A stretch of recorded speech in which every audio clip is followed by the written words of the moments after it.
ਓਏ मैं तेन किन्ने नहीं कहा कि मेरे अगे जबान ना चलाया कर।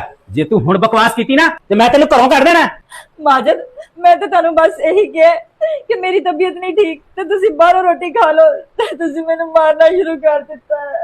बस मैं जो कुछ कहना सी तेन कह दिता। जे आइंदा कोई ऐसी वैसी हरकत की ना तो मेथों बुरा कोई नहीं आएगा।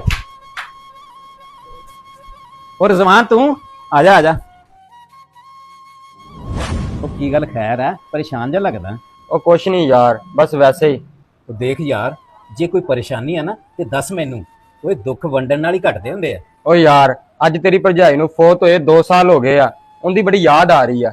ਉਹ ਲੈ ਉਦੋਂ ਤਾਂ ਬੜਾ ਕਹਿੰਦਾ ਸੀ ਕਿ ਮੇਰੀ ਬੀਵੀ ਮੈਨੂੰ ਬਾਹਰ ਨਹੀਂ ਨਿਕਲ ਦਿੰਦੀ, ਯਾਰਾਂ ਦੋਸਤਾਂ 'ਚ ਬਹਿਣ ਨਹੀਂ ਦਿੰਦੀ। ਓਏ ਕਿਸੇ ਨੇ ਸੱਚ ਹੀ ਕਿਹਾ ਕਿ ਬੰਦੇ ਦੇ ਜਾਣ ਤੋਂ ਬਾਅਦ ਹੀ ਉਹਦੀ ਕਦਰ ਦਾ ਪਤਾ ਲੱਗਦਾ।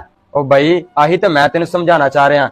ਅੱਜ ਮੈਂ ਸਭ ਕੁਝ ਦੇਖ ਲਿਆ, ਜਾ ਕੇ ਭਰਜਾਈ ਨੂੰ ਮਨਾ ਲਾ। ਇਹ ਨਾ ਹੋਵੇ ਬਾਅਦ ਚੋਂ ਵਕਤ ਹੱਥੋਂ ਲੰਘ ਜਾਵੇ।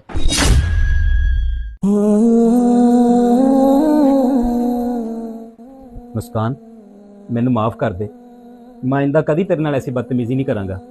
नहीं माजिद, माफी की कोई जरूरत नहीं।